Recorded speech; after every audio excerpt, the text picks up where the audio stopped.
Welcome guys, welcome to Debari. So এখনই বাজে 12টা। ব্লগটা দেরি দিয়ে স্টার্ট করলাম কারণ আগের দিনের ব্লগটা আজকে সকালে শেষ করেছি। এখন যাবো প্রথমে রাজুদার দোকানে, সাইকেলটা ঠিক করবো। প্যাডেলটা আটকে গেছে, চেনটার সমস্যা হচ্ছে। আর কালকে রাতে তো জ্বর হয়েছিল, সেটা তো আগের ব্লগে দেখেছে। জ্বরটা একটু ঠিক হয়েছে এখন, তো আর একটা ওষুধ খেয়ে এখন একটু যাবো সাইকেলটা দিয়ে, তারপরে এই বাজারে দিয়ে যাবো। একটা ব্যাংক রিলেটেড আমার কাজ আছে। সো চলো। আর এত বৃষ্টি হচ্ছে মাঠে, দেখো কত ঘাস। তবে এগুলো দুর্বা ঘাস টাইপের, ওইরকম ঘাস না, এই যে হোগলাবন টাইপের সেই ধারগুলো, মানে ধারালো টাইপের ঘাস। আর এই প্যান্ডেলে তিরপল খাটিয়েছে আজকে, সাইডে ড্রেনেজ ব্যবস্থা করে দিয়েছে যাতে জল ভিতরে না ঢোকে। যা বৃষ্টি হচ্ছে সকাল থেকে এই চলছিল কাজ। আজকে আমাদের বাড়ি কাজ হবে না, বাড়িকে সকালবেলা আসার কথা ছিল। ফোন করে বলছে আজকে এক জায়গায় কাজ আছে, তো বিকালবেলা আসতে পারে, নাহলে কালকে থেকে আবার রানিং কাজ শুরু হবে। যাচ্ছে প্যারেলটারও আটকে আছে, তাই পিছন দিকে যাচ্ছে না। এই যে এরকম আটকে আছে পিছন দিকে, গেল সামনের দিকে শুধু যাচ্ছে। এরকম দোকান বন্ধ, বুধবার বন্ধ থাকে, বাট আজকে সোমবারও বন্ধ। এখানে নোটিশটা নিয়ে দিয়েছে যে 6 তারিখ অবধি দোকান বন্ধ থাকবে। আমি সেই নবশ্রী বাজারে যাবো, ওখানে সারাতে দিলি হতো, বাট ভাবলাম রাজুদার ঠিকঠাক দাম নেয়, কাজটা ভালো করে। ওখানেও খারাপ করে না, তবে এখানে করে করাইতে সবসময় ওই একটা মনে দিছে যে এখানে ভালোই হবে, ধরুন দিয়ে তারপর চলে যাব। বন্ধ এখন 6 তারিখ অবধি বন্ধ থাকবে। বাজার থেকে শাড়ি নেবো গিয়ে, চলো বাজারে। এখনো বাজারে দু একটা মাছের দোকান, অল্প কিছু মাছ সবজির দোকান খোলা আছে, আর কিছু লোকজন কেনাকাটাও করছে। ব্যাংকে এসছি, ব্যাংক অফ বরোদা। মায়ের আধার কার্ডের সাথে ফোন নাম্বার লিঙ্ক করানো নেই। অ্যাকচুয়ালি লক্ষ্মীর ভান্ডারটা তো মা পেতো না, তো তখন অনেক কারণেই ব্যাংক অ্যাকাউন্ট করা হয়নি। একটা জয়েন্ট অ্যাকাউন্ট ছিল বাবার সাথে, তো ওটার জন্যই এসেছিলাম। বললো যে 2 দিন পরে লিঙ্ক করানো যাবে। এখন এসি সাইকেলটা ঠিক করাতে, এই যে সামনেই দোকান। অনেকদিন পর মায়ের মন্দিরের সামনে এলাম, একটু মাকে দর্শন করে আসি সামনে দিয়ে, তোমাদেরও দর্শন করাই। এই যে জয় মা শীতলা। সাইকেলটার অবস্থা এত খারাপ হয়ে গেছে, এতক্ষণ ওয়েট করলাম, প্রায় আধ ঘন্টা বা বেশি হবে, ঠিক করা গেল না। মানে জং ধরে গেছে, আটকে গেছে। কদিন আগে সারিয়েছি, সে তো রিং টায়ার এগুলো পাল্টেছি। এইটা পাল্টালে মানে পুরো আর 2-3 বছর পিছনে ফিরে তাকাতে হবে না, সব নতুন হয়ে যাবে এই সাইকেলের বডিটা বাদে। তো বললো রেখে যেতে হবে, বিকালবেলা এসে নিতে হবে। এখন আমি যাবো স্টেশনে, বাবা বললো আয় দরকার আছে। এই 2টো বাজে, আমি আর বাবা যে কাজটা করতেছিলাম, কাজটা সেরে এখন বাড়ির দিকে যাচ্ছি। আমার অনিচ্ছা সত্ত্বেও প্রথমে তো এসে দাঁড়িয়েছিলাম, বাবা আসেনি, পরে এসছে। তারপরে গিয়ে এসির মধ্যে হচ্ছে গিয়ে থাকতে হয়েছে কাজটার জন্য, শরীরটা আরও খারাপ লাগছে। এবার তাই ওখানে গিয়ে অটো করে চলে যাবো। স্ট্যান্ডে শেড লাগানো হবে, তাই রং হচ্ছে। এই যে এগুলো সব পুরনো হয়ে গেছে। এই অটো করে নামলাম বাড়ির সামনে। কি হয়েছে? বাবা ফোন করেছে। টাইমিং দেখো, আমি ঢুকেছি, চলে এসছে। কি চলে এসছে জিজ্ঞেস করছে। এখনই বাজে 3টে। মাথায় জল দিয়েছি প্রথমে 1-1.5 বালতি, তারপরে 1 বালতি জলেই মানে গায়ে জল দিয়েছি, মানে স্নান করেছি হালকা। জ্বরটা একটু কমেছে, তো এবার খেতে বসছি, তারপরে বাবার দোকানে যাবো। দেরি হয়ে যায় জন্য আজকে আগেই আমি খেতে বসেছি। আলু সিদ্ধ, তেলের বোতল আছে, কিন্তু এই তেলটা শেষ করে গল্প একটু আছে, এটাতে মনে হয়ে যাবে। আর এখানে পেঁপে দিয়ে ডাল হয়েছে, রাতে হয়তো সয়াবিন হবে, এই দিয়েই খাবো। এটা মুগ ডাল তো? হ্যাঁ মুগ ডাল। ও হ্যাঁ, আজকে তো সোমবার। বাবার দোকানে গেছিলাম, এসে হচ্ছে একটু শুয়েছিলাম, কিন্তু ঘুম আসছিল না। এখন 5:30টার মতো বাজে, যাচ্ছি সাইকেলটা আনতে, তারপরে আবার টিউশন পড়াতেও যাবো। আর রাতে বাবার দোকানেও যেতে হবে আমাকে। সাইকেলটা ঠিক করে দিয়েছে, 270 টাকা বিল হলো। সামনের 2টো জিনিস আরও পাল্টাতে হবে, নেক্সট দিন গিয়ে পাল্টে আনবো। ব্রেকটা ঠিক করেছে নতুন ব্রেক, তারপর সেদিনকে লাগছিল না।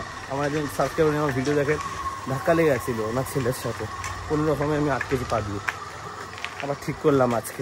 সো এখন এই মোমো নিয়ে এসেছি, frozen momo.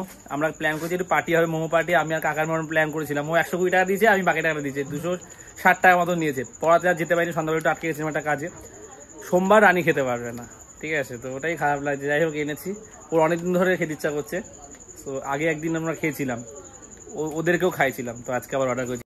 2 packet chicken cheese momo, যেটা এখন এই ফ্রাই করতে চলে এসেছি এই ফ্রাইং প্যানে। আমাদের ঘর দিয়ে ফ্রাইং প্যানটা নিয়ে এসেছি, ও কড়াইয়ে ভাজে বলে এসেছিল। দারুণ লাগছে ঝাল চাটনি দিয়ে চিকেন চিজ। চলো খাওয়া যাক। কেমন? এই যে ভিডিও কলে কে আছে দেখো, 3-3-3-3-এর মা। 1:05 প্রায়, মানে ঘুমিয়ে পড়েছিলাম প্রায় হচ্ছে কি, হ্যাঁ 2 ঘন্টা তো হবে, 2 ঘন্টা বেশি হবে না, তার বেশি কারেন্ট নেই। ঝড়, মানে হালকা ঝড় মতো, মানে হাওয়া দিচ্ছে, বৃষ্টি হয়েছে একটু, এখন টিপটিপ করে পড়ছে, কিন্তু কারেন্ট নেই। মানে আসতে একদম বৃষ্টি পড়ছে, কিন্তু কারেন্টটা আসে কখন থেকে নেই। এখন এই রাত 1টার সময় ওরা তো এত রাতেই খায়, তো আমি ওদের সাথে খাচ্ছি। কারেন্ট ছিল না বলে আমি খাইনি, ভেবেছিলাম আসবে, কিন্তু কারেন্ট আসারই নাম নেই।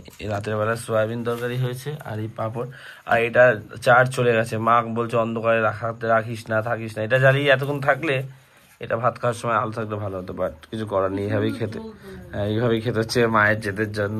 পরের দিন সকালবেলা ঘুম থেকে উঠেই দেখছি আকাশ এরকম মেঘলা করে আছে, ছিটে ফোটা বৃষ্টিও পড়ছে। আমাদের বাড়িতে যেদিনকেই কাজ হয় সেদিনকেই বৃষ্টি। আজকে কাজ হচ্ছে, আজকে বৃষ্টি শুরু হয়ে গেছে আবার। আর কাল রাতে কারেন্টে ছিল 3টে নাগাদ। আমার কোনো অসুবিধা নেই, আমি ঘুমিয়ে পড়েছি, বাবা জেগেছিল হয়তো, বাবা বলছে আমি টের পেয়েছি। তো কাজ শুরু হয়েছে, ওখানে যাই তোমাদের দেখায়। কিছুটা কাজ হয়েছে কিন্তু আবার বৃষ্টি শুরু হয়ে গেছে। কি কাজ হচ্ছে? তোমাদের কাজ করতে আসলে বৃষ্টি হয়। তো তোমরা যেদিনকে কাজ করতে আসো সেদিনকে বৃষ্টি নিয়ে আসো তোমরাই। এই যে আমাদের এই জানলার এখানে গাঁথনি হয়েছে, দু সাইডে ঢেকে দেওয়া হয়েছে, মাঝখানের ওয়ালটা হচ্ছে। আর এইখানে জানলাটা অনেকটা বড় থাকছে, 5 ফুট, ওটাও বড় আছে 5 ফুটের মতন, ওটাও বড় আছে। বেশ জোরে বৃষ্টি শুরু হয়ে গেছে, প্লাস্টিক দিয়ে ঢাকা হচ্ছে। আর আজকে আমাদের একটা খাওয়া দাওয়ার প্ল্যান হচ্ছে। কাল রাত থেকেই খাওয়া দাওয়া শুধু ব্লগে দেখিয়ে যাচ্ছি। কাঁটা চামচ দিয়ে নিয়েছি, ম্যাগি, একটা পিকনিক হচ্ছে হয়ে গেছে, এখন ম্যাগি খেতে যাচ্ছি আমি। এখানে মা আর বাবা টুকটুক করে এখন চা বিস্কুট খাচ্ছে। আজকে আমার পছন্দের কচুরলতি এনেছে, যেটা আমার খুব ভালো লেগেছে। কচুরলতিটা কি চিংড়ি মাছ দিয়ে হবে? হ্যাঁ, জোরে কথা বলবে, সবাই বলছে ব্লগে আসতে শোনা যায়। চিংড়ি মাছ এনেছি, কিন্তু আমাদের তো দুটো জিনিস এখন সমস্যা। বলো। না, এক হচ্ছে ঘর করছি, হ্যাঁ, পয়সার প্রয়োজন, আর দোকানে বেচা কিনে করা যাচ্ছে না, অসুবিধা। অল্প কাটা চিংড়ি নিয়েছি, তাও দেখা আসি। এই যে চিংড়ি, এই চিংড়ি মাছ টেনেছি। আমার মনু মাছ ছাড়া ভাত খেতে পারে না, আর মাছ যেদিন আনা হয় সেদিন মনু তাড়াতাড়ি রান্না করে, ওই জন্য। আর এখানে এই বড় বড় বাটা মাছ এনেছে, বাবার খুব পছন্দ বাটা মাছ। ক টাকার বাটা মাছ? ওটা 80 টাকার মাছ হয়। আমি একটু আস্তে আস্তে কথা বলছিলাম, যেটা সবাই বলছে যে ব্লগে ভালো শোনা আসে না, কিন্তু কোনো সমস্যা নেই। আর দিকে আমি এভাবে কথা বলছিলাম যে হ্যাঁ আজকে বাটা মাছ এনেছে, এইভাবে ডাউন ভয়েসে। এবার থেকে আমি এইভাবে কথা বলবো, ঠিক আছে? ম্যাগি হয়ে গেছে, ওরা ডাকাটাই করছে, এখন ম্যাগি খেতে যাচ্ছি, চলো। এখানে ওরা এক জায়গায় সবাই খেতে শুরু করে দিয়েছে, যেটা আমার কেমন লাগে। আমি ছোটবেলা থেকে একসাথে ভাত টাত খেতে পারি না। আমার পিসি বাড়ি যেতাম লক্ষ্মীন্দরে, সবাই একটা গামলায় পান্তা খেত। না রে ভাই, আমি একসাথে খেতে পারবো না, আমাকে যে আলাদা দিয়েছে গাইস। আমার কেউ জাজ করো না, আমার অনেকে অস্বস্তি হয় একসাথে খেতে পারে না, আমার কেমন লাগে, তো আমি ওই জন্য আলাদা খাচ্ছি। আমি আমাদের বাড়ি উঁচুটায় উঠেছিলাম, দাঁড়িয়ে ছিলাম, আমার ভয় লাগছে নিচে দেখলে, ঠিক আছে? আর আমি বাঞ্জি জাম্পিং এর কথা ভাবি যে আমি করবো একদিন, আমার পা কাঁপছে, জন্য বসে পড়েছি, আমি পড়ে যাবো এরকম ভয় লাগছে। উঁচুতে আমার বিশাল ভয় লাগে। আর একবার দাঁড়াই, সাহস পাচ্ছি না দাঁড়ানো, এই আমার ভয় লাগছে, এরকম কাঁপছি। বসে শান্তি, এবার আমি পা যেন কাঁপছি এতক্ষণ। আকাশটা দেখো, বৃষ্টি থামলেও আবার একটা মানে বিশাল জোরে বৃষ্টি আসতে চলেছে, হাওয়া দিচ্ছে পুরো নিম্নচাপের মতন। কাজ চলছে, বৃষ্টি নামলে প্লাস্টিক দিয়ে ঢাকা দিতে হবে। খেয়ে হয়নি, ডিম ভাজা খাওয়া হচ্ছে, 2টো করে অমলেট। কি রে, এত ধোয়া হচ্ছে কেন? বাপরে, এই যে সবার ভাগে 2টো করে ডিম, 10টা ডিম আছে এখানে। উত্তর দাও, এত মেঘ এত বৃষ্টি কিসের জন্য? 2 দিন কোনো মেঘ বৃষ্টি দেখেছো? বৃষ্টি তো দোষ তোমাদের, ঘর আগে 3-4 দিন তোমার ঘর কাজ বন্ধ ছিল। এটা বাবি কাকু অন্য জায়গায় কাজ করছিল, বাবি কাকুকে তুমি বলবে এটা, যে আমাদের বাড়িতে বৃষ্টি হয় কাজ করেন কেন? না, ওটা তো ওয়েদার দেখলে না, আবার ঠিক বেশি বৃষ্টি হবে, একটু ওই প্লাস্টিক দিয়ে দিবে। রানী এখানে তো এখন বাটা মাছ ভাজছে, ওদিকে ডিমের অমলেট হয়ে গেছে। খাবি না? বাটা মাছ ভালো লাগে তো?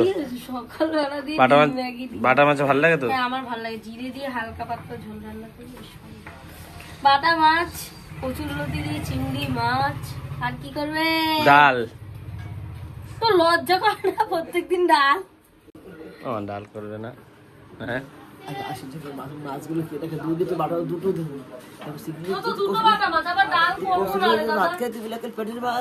ভালো লাগে, ভালো করে করো একটু। হ্যাঁ, পেস্ট ভালো করে দেবো।